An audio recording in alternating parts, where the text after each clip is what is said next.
ভারত ও পাকিস্তানের মধ্যে চলমান উত্তেজনা হঠাৎ করেই থেমে গেছে। আর এই যুদ্ধবিরতির পেছনে ছিল একটি ভয়ঙ্কর গোপন গোয়েন্দা তথ্য এবং যুক্তরাষ্ট্রের সরাসরি হস্তক্ষেপ।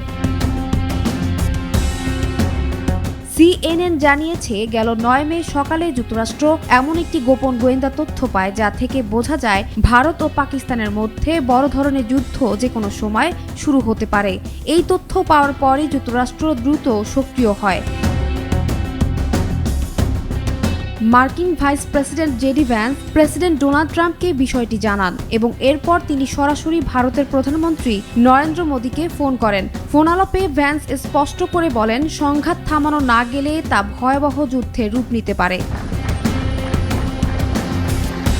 এই সময় মার্কিন প্রশাসনের শীর্ষ কর্মকর্তারা দুই দেশের সঙ্গে যোগাযোগ রাখেন। যুক্তরাষ্ট্রের পররাষ্ট্রমন্ত্রী Marco Rubio, chief of staff সুজি ওয়েলস এবং নিরাপত্তা উপদেষ্টারা সার্বক্ষণিকভাবে পরিস্থিতি পর্যবেক্ষণ করেন এবং ভারতের পাশাপাশি পাকিস্তানের সঙ্গেও কথা বলেন। মোদির সঙ্গে ভাইস প্রেসিডেন্ট ভ্যান্সের ফোনালাপ ছিল গোটা প্রচেষ্টার টার্নিং পয়েন্ট। যদিও যুদ্ধবিরতির চুক্তিতে যুক্তরাষ্ট্র সরাসরি ছিল না, তবে তাদের কূটনৈতিক চাপ ও উদ্যোগ দুই দেশের মধ্যে আলোচনা চালু করতে সাহায্য করে। বিশেষজ্ঞরা বলছেন, এটি একটি বড় কূটনৈতিক অর্জন। গোপন গোয়েন্দা তথ্য, দ্রুত সিদ্ধান্ত এবং সরাসরি কূটনীতির মাধ্যমে বড় ধরনের যুদ্ধ এড়ানো গেছে। এখন বিশ্ব কিছুটা স্বস্তি থাকলেও সবাই তাকিয়ে আছে ভারত ও পাকিস্তান ভবিষ্যতে কিভাবে পরিস্থিতি সামাল দেয়।